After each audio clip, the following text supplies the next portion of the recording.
Hey, coaches, this is episode 53 of Championship Culture and got a fantastic guest.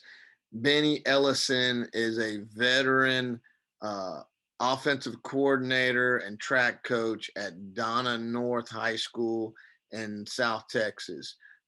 Benny has taught at all levels from middle school all the way up to college, an elite veteran coach.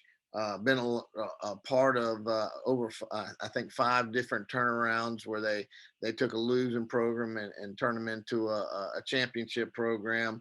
He shares a bunch of great ideas, but he explains culture in terms of like-mindedness and the prevailing attitude that you create in the program, which he's really got that wired in. And then he shares this concept, and this is great for programs that are in the turnaround process, but they created accountability teams at Donna North to get the numbers up and pull the numbers up into get them around 100, which is where they want to be. So a great episode. I hope you stay tuned and watch.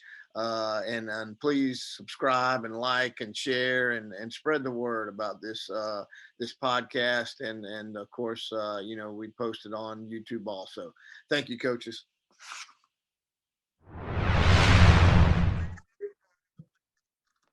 Hey, coaches, welcome to Championship Culture. Got a fantastic guest tonight. Billy Ellison is the offensive coordinator and track coach at Donna North High School in Texas. And coach is a culture guy. So appreciate you being on here, buddy, and looking forward to stealing all your ideas. And I know you're excited to talk culture with us. So let's jump into it. Can you start out by giving a 1-minute elevator introduction? Yes, sir. Glad to be here. Watch some of your stuff. We just talked a little bit about that, and got some great stuff from what you do. I appreciate what you do. Like you said, my name is Benny Ellison, and with NNY, and I'm the offense coordinator at Donna North High School, way down in deep South Texas. And I've been doing this for about 33 years. With coaching experience, coached everything from junior high to NCAA. I've served as a defensive coordinator. I've served as a special teams coordinator, and I've been a part of 5 programs that we've turned around from just absolute rock bottom to fairly successful.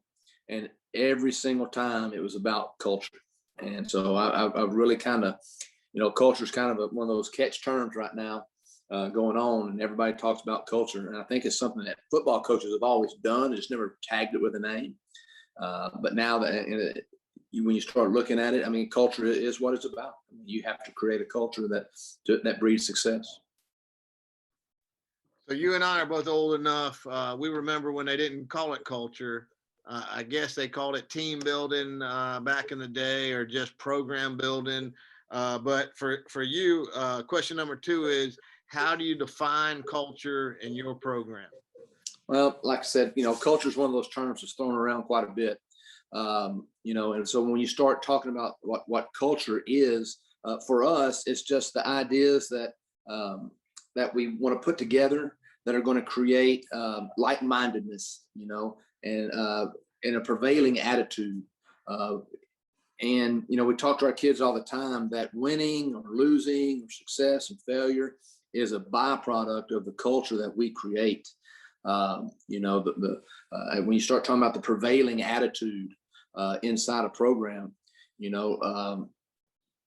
there's so many things that go into developing a culture that it's almost impossible to cover all of it. And to be honest with you, each year those building blocks may change based on the type of kid that you have coming through your program.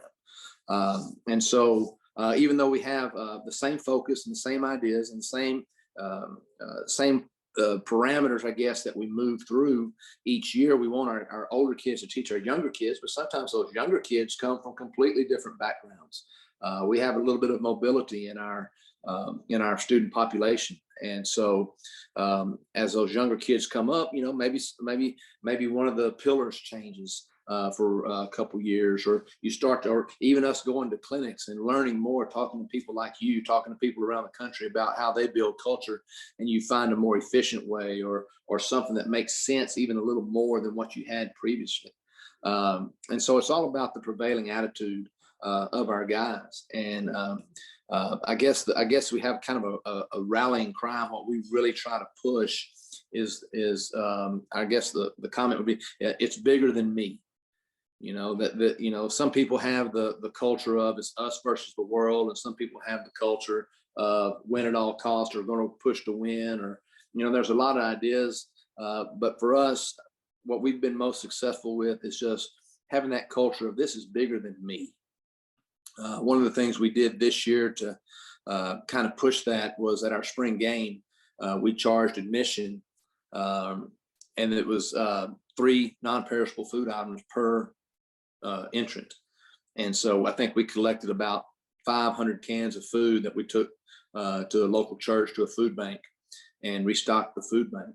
And our kids, you know, are really starting to understand that, hey, I don't just play this game for me. There are people that come from all around that want to watch us play, that don't even know who I am, and I don't know who they are, but they love our program, they love our school, they love our community, and that you play for something that's bigger than you. And as you go through life, you realize that default setting of self has to change. We have to start thinking of others, that it's bigger than me. Life is bigger than me. My responsibilities sometimes are bigger than me. And so as we move through our football program, as kids come up, they start to have to understand that, hey, I lift hard because of my brother. You know, I work hard because of my teacher. You know, and we try to, you know, get them to take it through the hallways. You know, when you go to class and you're taking care of your business in class, or you're testing with the high stakes testing, you know, sometimes they're not going to just do it for mom. They're not going to do it for themselves. They got to do it for something that's bigger than them. And that even when they feel bad, hey, I've got people around me that love me and care about me, and I've got to do it for something bigger than me. I love it, Coach. I love the logo, but the 3 big ones. I love the like-mindedness idea. I mean, that's culture in a nutshell, isn't it? And the prevailing attitude. I like that mindset of creating a prevailing attitude. And then the biggest one, you really got me on the, you know, carrying it into the building. That was our big goal this past season. I felt like, you know, 3rd year in the program, we had our culture developed in our program, but I wanted to see it get carried into the school. And obviously COVID kind of delayed that. So that's going to be a big push this year was, you know, can you be that same leader in the hallways and in the classroom that you are out there on the football field? I think that's the next step to really proving that you are a culture team. So great job on that one. Now, question number 3, this is when we want to steal some of your ideas, man. What are the 3 best things you do in your program to build culture? Well, number 1 is accountability. And it's not just vertical accountability, it's horizontal accountability as well. And I don't think that you're going to have any success in anything that you do, 1, if you don't hold yourself accountable. 2, that you don't understand that others will hold you accountable later in life. And we really preach accountability in our program. And then 3, that your accountability is out there. People can hold you accountable because, you know, we make our kids run track. We make our kids power lifters. As I guess you're voluntold would be the term, that you're voluntold to run track and voluntold to power lift. Because when you go to a powerlifting meet, it's you versus that bar with all eyes on you. There's nowhere to hide. Same way in track. There's nowhere to hide. My accountability is, did I put in the work to get under that bar, or did I put in the work to run that race, that I'm not going to embarrass myself or my program or my family or my school. And so there's a lot of accountability in that. And we preach it, we preach it, we preach it.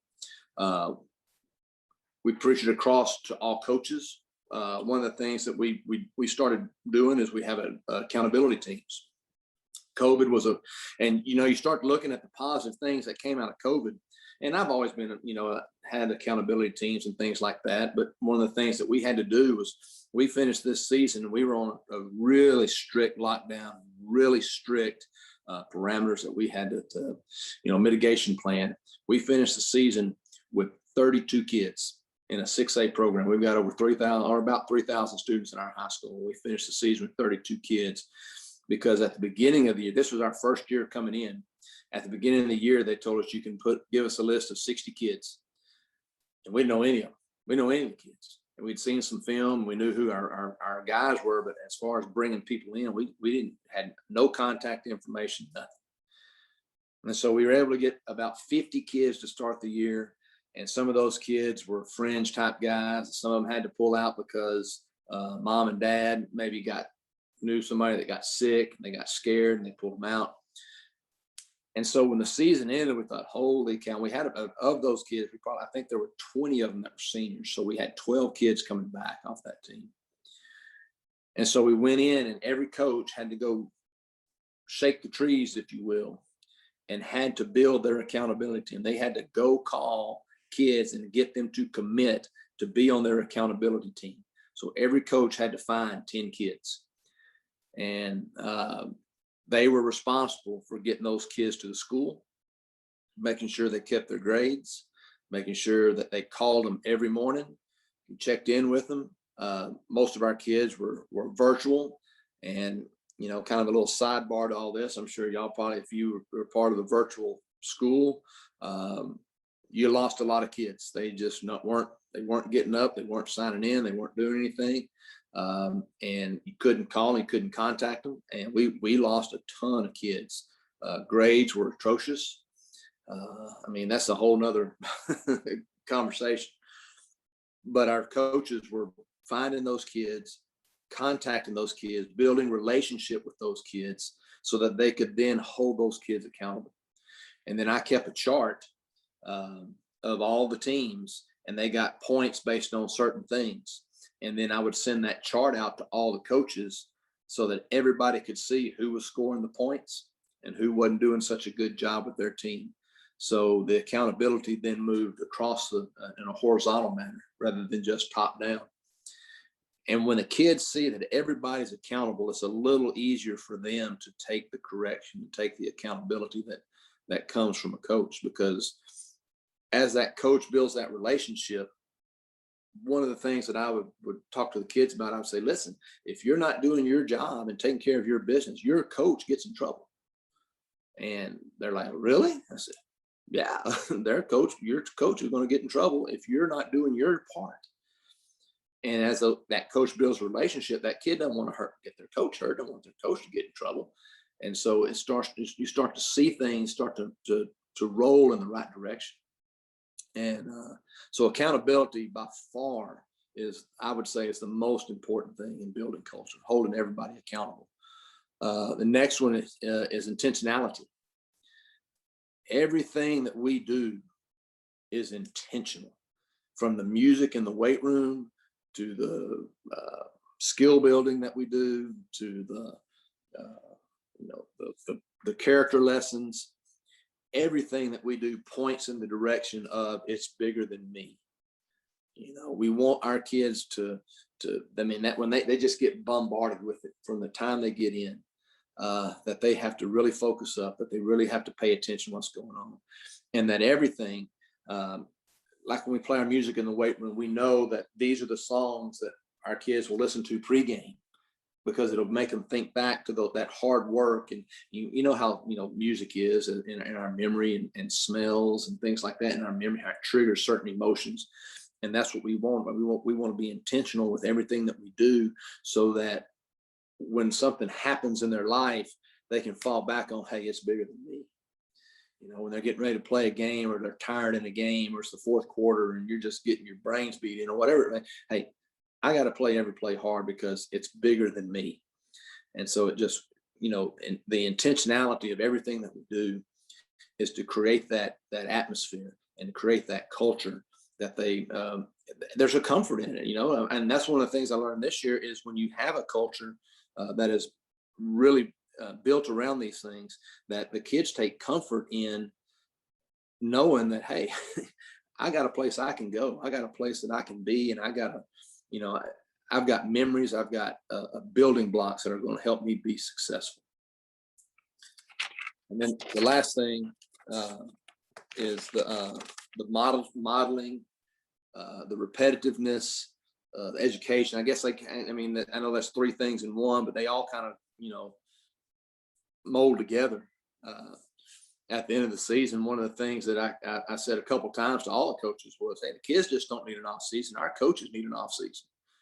We've got to get some things changed. We've got to change the way things have been done in the past. And, like I said, we came in with all the restrictions and everything. So we didn't really have school. But the kids talked about that the teachers and people in the community would ask them, why do they work so hard? Or why do you play football? You're going to lose anyway. I mean, there needed to be a culture change in the whole community, the school and the community. And so we had to model the expectation as coaches. And then I heard Lou Holtz talk one time, and he talked about, when somebody hears something enough, they start to believe it. And of course, he was at Notre Dame, and he always said, you're at the best place to play football. At that time, it probably was. And he said, but we told them every day, hey, you are in the best place to play football. And so our kids would hear from us, the important parts of our culture. Hey, it's bigger. Hey, it's bigger than me. It's bigger than you. It's bigger than all of us as individuals. And so all the time, constantly repetitive. And then we had to educate our kids on what the expectations are. When you kick back to accountability, and coaches too, you can't hold somebody accountable without teaching them first. And that was one of the things that was across horizontally to teach other coaches is, telling somebody, I told him. Well, don't tell me that. Teach them how to get up, how important it is to get up and log into their classes. Teach them how to, hey, when you're going to miss something, you need to call your coach and let them know. Teach them how to call that, hey, my car's broken down, coach, I need a ride. Or my mom is at work and I need a ride, or things of that nature. If you never teach them and tell them, or teach them and educate them in the way to do things, and you can't hold them accountable. You holler at a kid because he didn't get back in cover 3. Well, have we taught him that yet? Has that kid had enough reps to know what to do? And it's the same in culture. If you don't educate the kids with exactly what you want, you can't hold them accountable. And if you can't hold them accountable, then your culture is going to fall apart.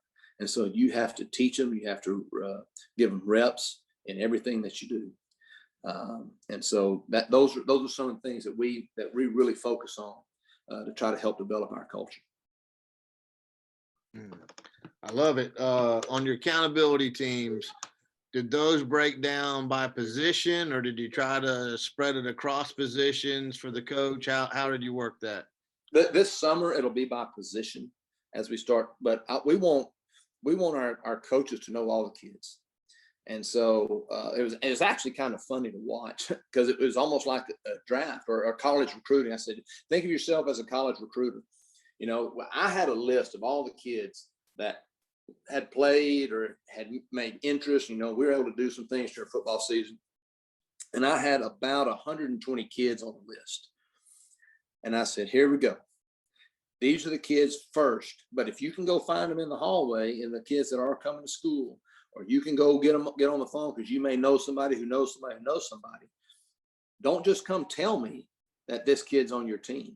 You have to call that kid and get that kid to commit to you, and then have him send a text saying, yes, coach, I'm committed to you. And then you come bring me that text, and then I put him on your team. And we had coaches, working, trying to get one on their team, and that, no, I want him. So, and it was fun. It was all in good fun. And it was competitive, which, you always want to have something competitive going on in your off-season program. And so we were able to build a roster of about 80 kids, I think, is what we ended up with. And then from there, they had to start bringing them in. Once we could start bringing them in for our off-season program, they had to start bringing them in, and they were held accountable for attendance. where your kid's coming. And this spring, I think we had 60 kids, right at 60 kids of those 80. We still had a lot of parents who were not real keen on sending their kids to school yet. And so that was a little bit of a struggle still. It's a little different down here, a little bit different, but we had a good spring ball, and I attribute it to our coaches shaking those bushes, and we found some kids. We found some pretty good kids, that didn't play the year before, and so we're pretty happy with this where we are right now, and just hoping and praying that we're able, once school starts back up, we'll pick up another 80 or so, and then our freshmen coming in. I know we have 2 middle schools that feed us, and each middle school was doing the same thing. And they're having to, each middle school needs to send us 40 kids, 40 ninth graders. So if we can get to about 150, 160 kids when school opens up next year in our football program, we'll be pretty happy. Now, do you guys, how much control do you have over your middle school? Are they doing what you guys do? Are they part of your staff? To an extent. Again, we a lot of restrictions. There are no middle school sports went on this year. No middle school had sports in our district, and so there was a lot of kids that got lost. They weren't going. It was virtual, 100% virtual, and so a lot of kids got lost. So our junior high coaches are doing pretty much the same thing. We send down to them what we're doing, and they come up and they visit with us, and we take time with them and things like that, but they know those kids a lot better than we do. So there's some things, we want them, to start preaching the same thing. We just hadn't had the opportunity to get with them a lot simply because of the restrictions that we've been under. Now this summer will be a little bit different. Awesome. That's awesome stuff. And I love the way that you verbalize it. It makes it, I'm not sure all of those are real words, but I know exactly what they mean. All right. Question number 4 is one I love asking veteran coaches. So question number 4, the $1 million question: what do you know now that you wish you knew when you first got started? Everything. I mean, I look back to my first few years of coaching, and I don't know. I guess it was a different time back then. You started in the junior high. There wasn't even DSV back then, man. You had to, I was telling some of the coaches the other day, we had the old cards that you punched, you pulled the holes out of, and you took that long, like a filing cabinet stick, and you stuck it through that box, and you picked them up and you shook it, and all the first down plays would fall out, or all the second and long plays would fall out, or, if you wanted to buy formation, you stuck it through that formation, shook it down. I mean, boy, it's just some archaic things. And so you had to work. I mean, you really, really had to work to learn when you thought you knew football, and then you got in there and you realized you didn't. And I can remember sitting in the coach's office, and everybody was like this, writing notes. They didn't want anybody to steal your work because they're working as hard as you to move up that ladder. And things are different now. It's everybody feels like they're ready to coach varsity football the first year out of college. And so, and it's so much more than X's and O's. And I guess that's what I realize now, is that the X's and O's, although they are important and it can be an equalizer, it's not the most important thing. It's the relationships. It's the, how you build your program, the things that set the parameters of your program. If you don't have those things, then the X and O's aren't going to, even the Jimmys and Joes aren't going to matter. You've got to have a program that is going to require kids to buy in and be committed and to work and to function as a unit. And, and we've all seen programs that, I actually had this conversation with our principal the other day. He came out and, a couple of our kids, we couldn't do laundry. So we gave our kids 3 different, cloth goods to wear. So they had 3 different pairs of shorts and 3 different shirts, and, it was mix and match and mishmash and all that kind of stuff. And so, they were out, we were doing some drills out on the field, and some kids had on gray, some kids had on maroon, some kids had on black. And he made the comment and he goes, why doesn't everybody look the same? I said, man, that's how it was when I first started coaching. And now that I've kind of watched some other programs, and it's not necessarily what they do, and they've had a lot of success. And, you know, we're in a situation now that why do we want them? If they're here, man, let's get them on the field and go.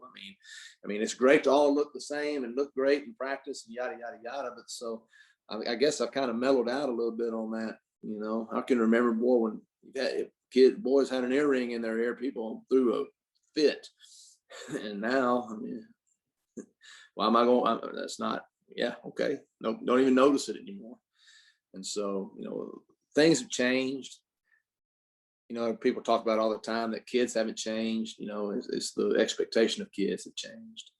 And so we have to build those kids. We have to teach them. Here's the expectation. Let's try to live up to it. And so I guess the thing I wish I could tell my younger self is, hey man, relax, chill out. It's more about the relationships and building those relationships with kids, and then getting them where you want them to be. That's awesome, Coach. You know, when you told the story about the shaking the cards out, I remember my first head job. I was coming from Valdosta State as a GA, and I talked another GA into coming with me, and he was the D coordinator.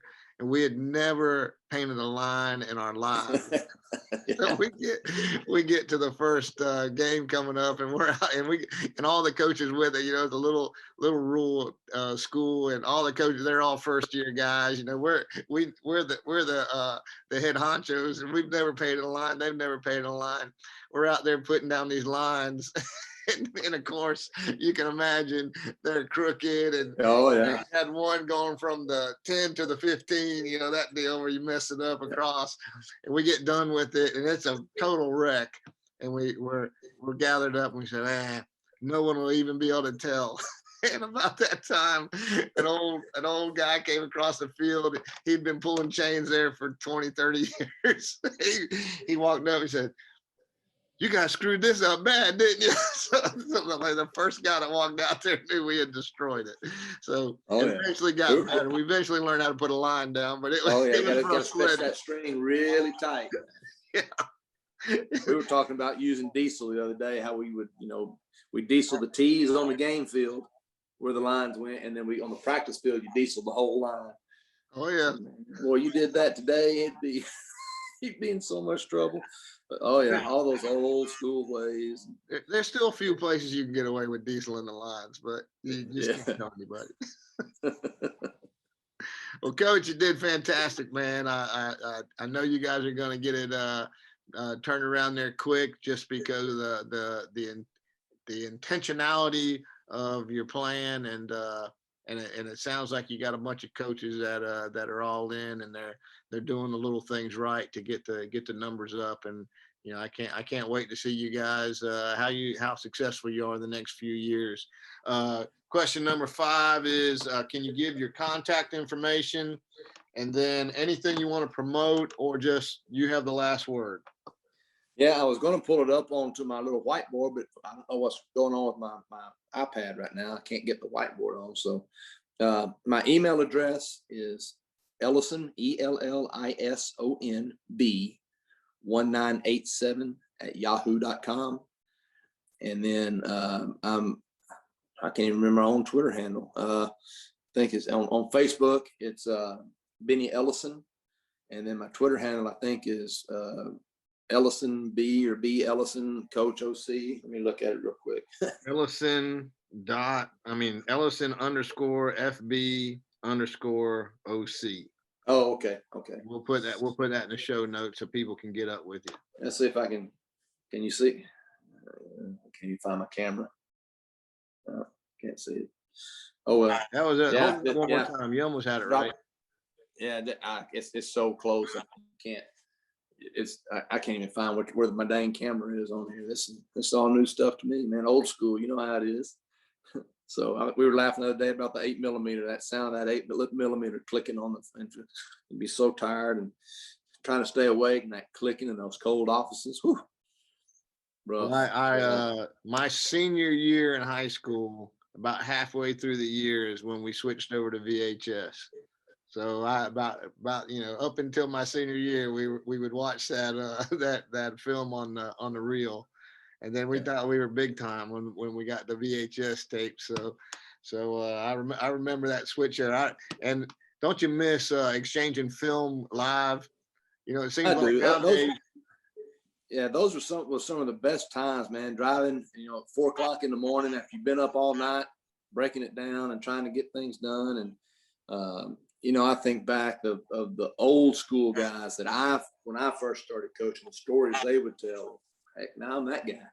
I'm the old guy, the old school guy, talking about the all the conts they would have laid out in the 8mm room when you had to go get it developed, and then you had got all your film, and then you went back and had to trade it on the way back in with the team you're about to play. But the relationships that you made with other coaches, you just don't see that as much anymore because here's this young coach from this small school that you're driving to meet, trade film, and y'all end up drinking coffee together at the McDonald's and talking about the night before, and I think those days are kind of gone. And so, but it's, you got to change with the times too. So. Well, I hate to say it, but half the time when we play on Friday night, especially if it's not a conference game, I don't even know who the head coach is because everything's done through huddle, and but back in the day, you'd be picking each other trying to get a few tips on how they're playing, but you would develop relationships with guys just sitting on the back of that tailgate, on the film exchange. So I do miss some of that. I don't miss the drives because some of them drives are long, but I do miss the building those relationships on the film exchange. And things change, and we got to find other ways to bond nowadays. But buddy, you did a great job on this. I appreciate it, Coach. You got the last word. Anything you want to talk about? No, man, I just appreciate what you do, man. This is, now that we're new school, I guess now we're all over the place. We can be on Twitter and all that, and getting to know coaches around the country and the things that we do. We're kind of proud of our football in Texas, but this summer, man, I met some really good people in California and Maryland, all over the country, and there's good football everywhere and good coaches everywhere, and really enjoyed building those kind of relationships, and you are doing this, man. This is fantastic. I appreciate you, and looking forward to getting on your YouTube channel and watching a bunch of other guys. We talked about Coach Mons earlier, how awesome it was to watch him on there, and so yeah, I appreciate you, and looking forward to following you from here on out. Well, I appreciate it, buddy. You did a great job. Thank you. Thank you, Coach. I appreciate it.